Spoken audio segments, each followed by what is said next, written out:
আমার ছোটবেলার বান্ধবী অর্পিতা ওর ছেলের ৫ বছরের জন্মদিনে আজকে যাচ্ছি। না মানে এটাতে আমার কি খুশি হওয়া উচিত?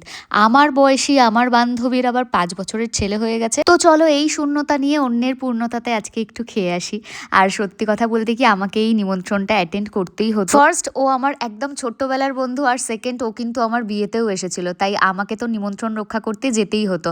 আর ও কিন্তু আমার খুব ভালো একটা বান্ধবী, এই হচ্ছে অর্পিতা। আমাকে দেখে তো চমকেই গেছে, কিন্তু ও একটা কাণ্ড করে দিয়েছিল। ওর যখন নিমন্ত্রণটা করে ও বলেইনি অনুষ্ঠানটা কোথায় হবে, বাপের বাড়িতে না শ্বশুর বাড়িতে। আমি তো ওর শ্বশুরবাড়ির উদ্দেশ্যেই বেরিয়েছিলাম, বাট লাকিলি আমি শুভকে এটা দেখাচ্ছিলাম যে এই হচ্ছে অর্পিতার বাপের বাড়ি যেতে যেতেই।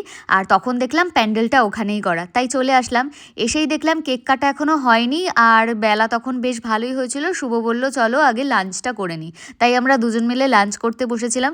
ভীষণ সিম্পল আর খুব সুন্দর খাবারগুলো ছিল। আমার তো ভীষণ ভালো লেগেছে। সত্যি কথা বলতে কি এখন খুব একটা স্পাইসি খাবার আমার একদম ভালো লাগে না। লাইটের মধ্যে ভীষণ সুন্দর সুন্দর মেনু ছিল, রান্নাগুলোও খুব ভালো হয়েছিল। আর লাস্টে আইসক্রিমটা তো অসাধারণ ছিল। আইসক্রিম আমি কি করে ছাড়তে পারি। চলো খাওয়া দাওয়া তো হয়ে গেছে, এবার যার বার্থডে তার কেক কাটিংয়ে যাই নাকি। বার্থডেতে এসছি আর কেক কাটিং দেখবো না, সেটা তো হতেই পারে না। এখানেও আজকে কেক দিয়েছিল সুস্মিতা দি, মানে আমার অ্যানিভার্সারিতে যে কেক দিয়েছিল, কেকটা ভীষণ সুন্দর হয়েছিল। তো সুস্মিতা দি যদি ভিডিওটা দেখে অবশ্যই একটা কমেন্টস করো। চলো এবার তাহলে বাড়ির দিকে বেরোনো যাক, কারণ আজকে রাত্রিবেলা আবার একটা নিমন্ত্রণ আছে। আর ওকে ভীষণ মিষ্টি লাগছিল। এই হচ্ছে বাবুদা, মানে অর্পিতার হাজব্যান্ড।